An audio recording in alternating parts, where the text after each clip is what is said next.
Fourth bowl. How are we all doing today? Wonderful! That's pretty good for how hot it is. That's what I like to hear. Well, my name is Ellie, and I'm a wildlife care specialist right here at the world-famous San Diego Zoo. Junebug. Now, the San Diego Zoo Wildlife Alliance is committed to saving species worldwide by uniting our expertise in animal care and conservation science with our dedication to inspiring a passion for nature. We integrate wildlife health, care, science, and education to develop sustainable conservation solutions. Now, our conservation work is focused in 8 hubs across 6 continents in regions where our alliance can make the greatest impact. Now, we believe that conservation starts with the connections that we make between people and wildlife every day, and that's exactly what we hope to do right now. So what do you say? You want to meet some wildlife? Yes! Alright, well then we are going to start off in our Southwest Conservation Hub, which is right here in our own backyards. Now here, the Wildlife Alliance is working to conserve species like the desert tortoise, Pacific pocket mouse, thick-billed parrot, and many, many more species. Well, there's grapes in there too, But it looks like. Guest in particular is much more familiar to all of us, I'm sure. Who is it, Ellie? Everyone is Banjo. Banjo! Our With Shauna. American raccoon. Look at that handsome boy. Yeah, he's pretty dang adorable. This is my favorite, right there. Good job, buddy. You did it. Now, Banjo here is about 5 or 6 years old, but we aren't totally sure because he was a rescue. Now, he came to us from a division of the San Diego Humane Society that deals with wildlife rehab. It is called the Project Wildlife. I forget every single time. Project Wildlife. And where he was deemed non-releasable. I was forgetting as well. And he needed a forever home. So that is where he is today. So that is how we got Banjo. He was about a year or so old when we got him. Now, raccoons are, of course, known for maybe being in people's yards, running through the streets, right? Maybe even trash pandas as their nickname. But I'm here to tell you that they are incredibly important to the ecosystem. Now, these guys are very adaptable to almost any ecosystem that we have provided for them, including cities. But also their job is to be the cleanup crew. Now these guys are very opportunistic eaters, which means they are omnivores. They will eat anything that they can find. Now this includes sometimes some of our fruits and veggies in our yards and gardens, maybe some of our rodents in our gardens, so they're helping with rodent control, but also they love to eat insects, fruits, lizards, anything that they can find, really, with that adorable little crunch. Oh, he's so cute. Now, I do want to say, even though they are very important to our ecosystem, and I love this guy to death, I don't have your snackies, yeah.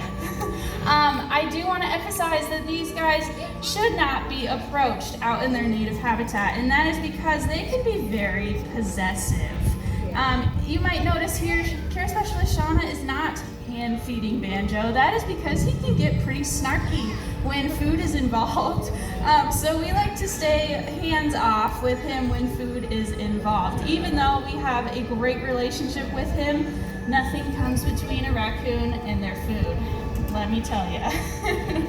Now, a lot of people know raccoons, of course, or maybe, of course, they are great climbers. They are very agile. They have 5 fingers just like we do. They don't quite have a thumb, but their hands are very dexterous. Thank you. I am losing my words today.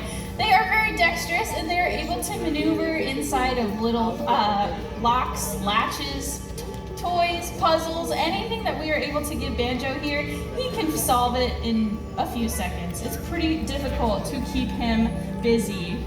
Now, they are also known for washing their hands or their food, right? Now, one thing that a lot of people don't know is that they're actually not doing either of those things. Now, raccoons have incredibly sensitive hands. They ultimately see the world with their eyes and their hands. About 70% of their brain is dedicated to the feeling of touch. So those hands are very, very powerful in kind of indicating what is food, what is not, and what this item is. So when a raccoon takes something into the water, this actually increases that touch feeling in their hands. So they are trying to discern what they are feeling. It kind of just looks like they're playing around, but they are trying to decide what they have in their hands. But he did, oh, encore. All right, well, he did so well out here. That was Banjo, everyone. One of my favorites, our North American raccoon. So cute. All right, everyone, and now for our next guest, we're actually going to step away from our conservation hubs and talk a little bit about San Diego Zoo Wildlife Alliance's One Health approach to saving species worldwide. Now, people, wildlife, and the environment are all interconnected, and our planet can only thrive when all life is thriving. Now, this guy represents this category by helping out other species. So we're going to talk about the canine. Dogs have been assisting humans for centuries. They continue to do so by serving in the military, in law enforcement, and of course, in conservation. Now, they are utilized for their superpower, which of course is their super sniffer. Dogs can have a sense of smell up to 100,000 times more powerful than our own. So to demonstrate this superpower, we have hidden a scented item somewhere in this area for our next guest to find. But he loves attention, so please get nice and loud. Help me welcome the one, the only, it's Elvis! Elvis! There he is, go find it! Actually, good job leaving that alone. Oh my gosh, that was so fast. Good job, buddy. Well, if you notice what he found, it is a stuffed koala. Now this is to represent some of Elvis's counterparts down in Australia who were a dedicated team of koala sniffing dogs. Now, if anyone remembers those wildfires a few years back in Australia, of course not just koalas, but many species of wildlife were injured, displaced, or even killed by these fires. But researchers enlisted the help of harder working dogs. Elvis! Yeah, take your time. We don't have a show to do. Okay. They enlisted the help of a team of koala sniffing dogs to help researchers track and locate any injured or displaced koalas that could then be rehabilitated and re-released into their native habitats. So this just proves that dogs can have an incredible role in conservation, and of course not just in our homes. Now Elvis here has a special story. He came to us from Guide Dogs of America. We don't like to say he failed the program, but he was dismissed early from the program. Pretty early, actually, and that is because of his food drive. Oh, he found a treat. Banjo left. For leaving that ice pile alone, that was no small feat, everyone. This dog loves food or hard water in any capacity more than life itself. If he were to be a guide dog, he would have no problems guiding someone into freeway, train tracks, anything for a single piece of kibble, or maybe even a leaf that might be a chip. Who knows? He has to check it out. So he failed very, very quickly, Elvis. but needed a career because he is so smart. So he was re-career assigned to join us here at Weatherford Bowl, where he is not only an ambassador and partial sniffer dog, he is companions to our South African cheetah. Now they've been paired together since they were just a few months old, and Elvis here plays the role as her surrogate brother. Now they are together nearly 24/7 except for feeding time, and that is because of this guy. There it is. He needed to snag a piece of ice. Because he would body his cheetah out of the way and eat all of her food, no problem. So we have to separate them while they are eating to make sure that he only gets his food and his cheetah gets all of her food. That is so good. Let's see. Well, yeah. That was so good, everyone. You don't even know. All right, everyone. Let's give it up for Elvis. Elvis! You did a great job out here. Ice for the road? Nope. Good job, buddy. job. All right, everyone. Now for our next couple wildlife ambassadors, I'm actually going to pass you off to my co-care specialist, Tony. Thank you, Ellie. Hello, everyone. How are we doing? Are we enjoying our presentation so far? Yeah. All right, happy to hear it. I'm very excited to introduce you to our next couple of wildlife. So we are going to be meeting some apex predators. This first wildlife ambassador is going to be an apex predator of the sky. Along with that, they are known to be one of the largest owl species in the entire world. So please help me welcome out our Eurasian eagle owl. This is Einstein and Ellie. We can give it up for them. Now Einstein here is 26 years old. She has been living with us here at Fourth Bowl pretty much those entire 26 years. She was actually brought to us as a tiny little owlet, and we were told she was a male until one day she laid an egg. And we found out, yes, she is indeed a female, but we kept the name Einstein because it fits her very nicely. Now I want to break down that name a little bit for you. So the Eurasian part is where you can find them, so in parts of Europe and Asia, and the eagle owl part is in reference to their large size. Remember I said this is one of the largest owl species in the world.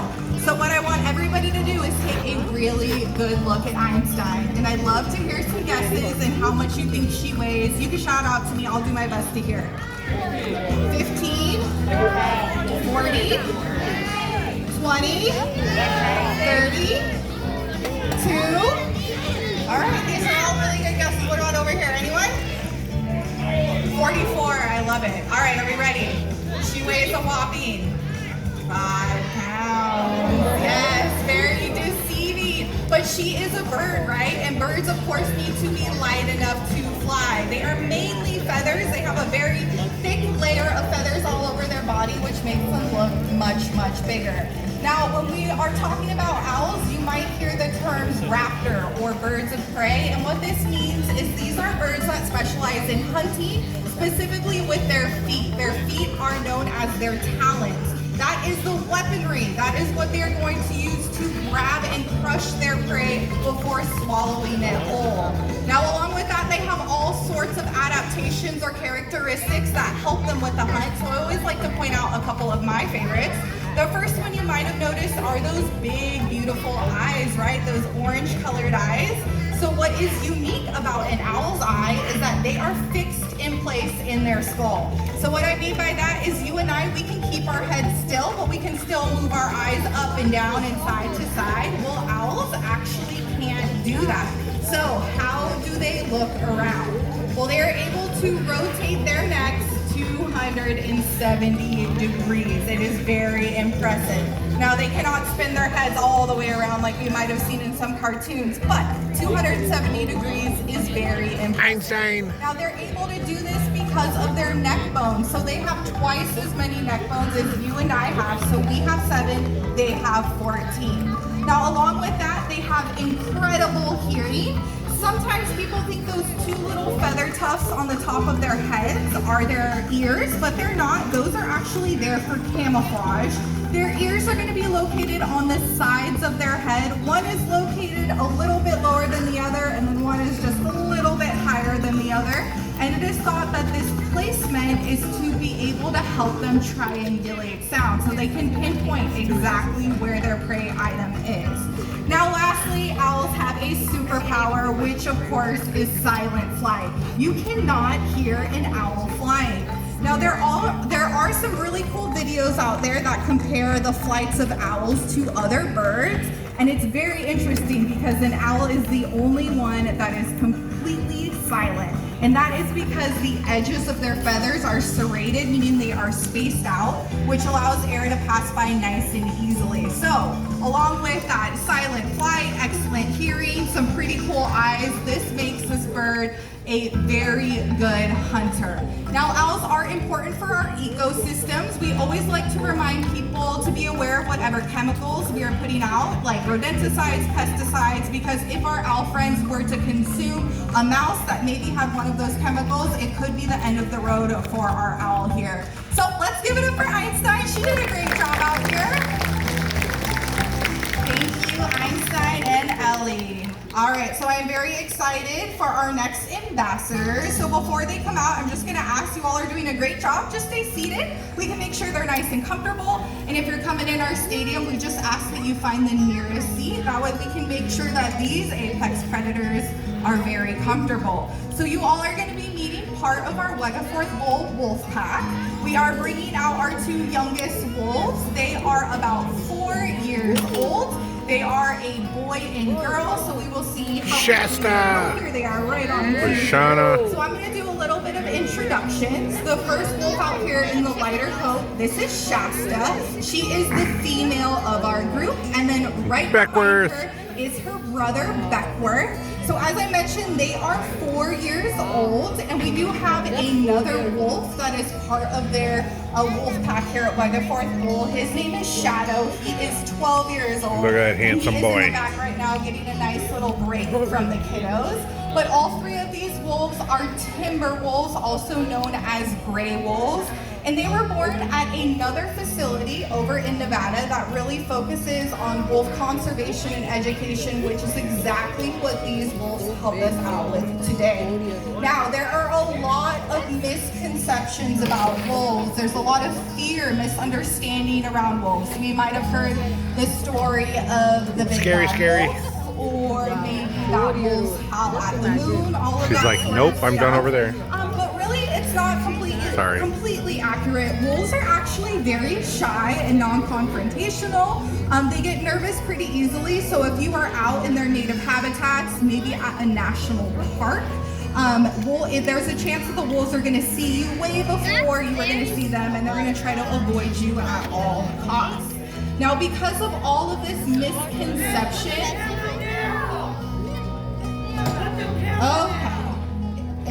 It's okay, everyone. They're all right. They're good. There are a lot of misconceptions about wolves, as I said. So they were nearly hunted to extinction. So wolves were once found all throughout North America, and today they are only found in a couple different states. In fact, recently, a couple of packs of gray wolves have been found right here in California, which is absolutely incredible.